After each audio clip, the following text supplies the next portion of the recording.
बहुत समय पहले की बात है। हस्तिनापुर गांव में सूरज के अस्त होने का समय हो गया था और चांद के निकलने का। तभी सूरज चांद से कहता है, अरे भाई एक बात बताओ, जब भी तुम आते हो तो कोई तुम्हें आदर सम्मान देकर प्रणाम क्यों नहीं करता? ऐसा बिल्कुल भी नहीं है भाई, कई लोग मुझे भी प्रणाम करते हैं। पर मैं तो जब भी आता हूँ सारी दुनिया जल चढ़ाकर और सूर्य नमस्कार करके मेरा स्वागत करती है, किंतु मैंने आज तक किसी को भी तुम्हारा स्वागत करते हुए नहीं देखा। चांद और सूरज की ये वार्तालाप हस्तिनापुर गांव के निवासी सुन रहे थे। तभी बिरजू कहता है, हम तो सिर्फ सूरज को ही अपना भगवान मानते हैं, चांद हमारे लिए कुछ नहीं है। नहीं, ऐसी बात नहीं है। चांद भी हमारे लिए भगवान समान ही है। चांद भी हमें रोशनी देते हैं। सूरज भगवान तो हमें रोशनी और धूप देते हैं, लेकिन चांद वो हमें क्या देते हैं? लेकिन सारी रात तो हम सोए रहते हैं, तो फिर उस रोशनी का हम क्या करेंगे? हमें चांद की जरूरत नहीं है। हाँ, अगर चांद नहीं भी आएगा तो हमें कोई फर्क नहीं पड़ेगा। हाँ, उसका होना ना होना एक ही बात है। तुम ये क्यों भूल रहे हो? करवा चौथ वाले दिन इन्हीं की पूजा करने के बाद तुम्हारे लिए रखा गया व्रत पूरा होता है। लेकिन शुरुआत तो सूरज भगवान की पूजा से ही होती है। गांव वालों की बातें चांद और सूरज बड़े ध्यान से सुन रहे थे। उनकी बातें सुनकर सूरज तो खुश हो गया, लेकिन चांद थोड़ा उदास हो गया।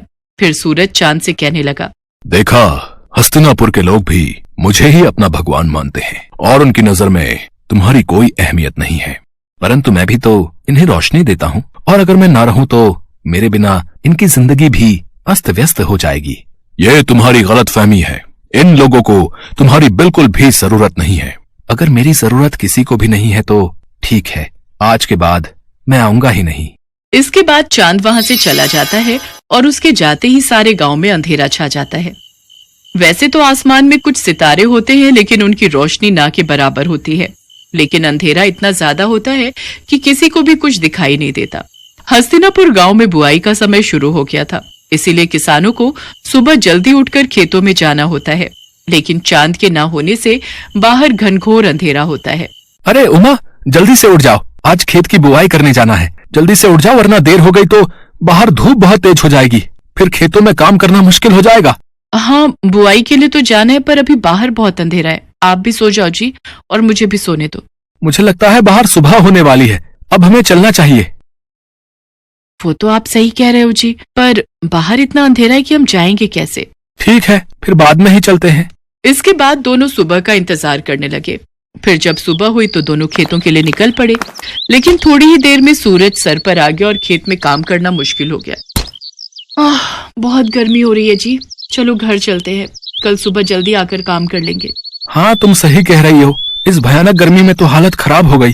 अगले दिन जब दोबारा काम के लिए उठते हैं तो बाहर बहुत अंधेरा होता है, और बाद में जब काम पर जाते हैं तब तक तेज धूप हो जाती है। इस समस्या से परेशान होकर पवन सूरज भगवान से कहता है, हे सूर्यदेव, अगर आप रात को भी उपस्थित रहें तो हमें कभी भी चांद की जरूरत नहीं पड़ेगी और हम केवल आपकी ही पूजा करेंगे। अरे जल्दी से खाना बना दो, मुझे बहुत तेज भूख लगी है, नींद आ रही है, सोना भी है। लेकिन अभी तो दिन हो रहा है जी, क्या अभी से खाना बना दूं? हाँ, मुझे लगता है आज शाम नहीं होगी। तुम जल्दी से खाना बना दो, मुझे बहुत भूख लगी है। अच्छा ठीक है, बना देती हूँ।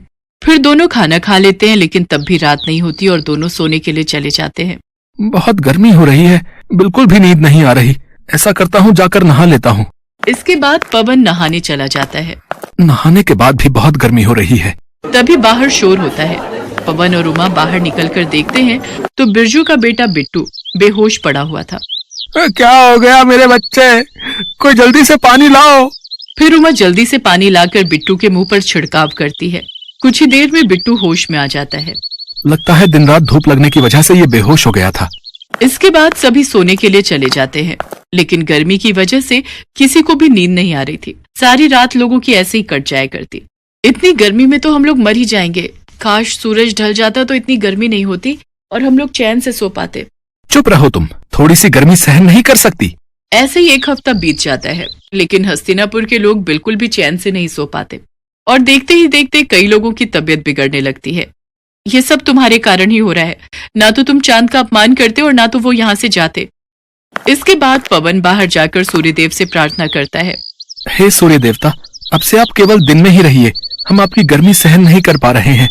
रात को हमें चांद की ही जरूरत है। इसके बाद पवन और सभी गांव वाले चंद्रदेव को पुकारने लगते हैं। हे चंद्रदेव, हमें माफ कर दीजिए, हमें आपकी भी उतनी ही जरूरत है जितनी सूरज की। हाँ चंद्रदेव, जहाँ दिन सूरज के बिना अधूरा है, वहीं रात आपके बिना अधूरी है। अब से हम आपकी भी उसी तरह पूजा करेंगे जिस तरह सूर्यदेव की करते हैं।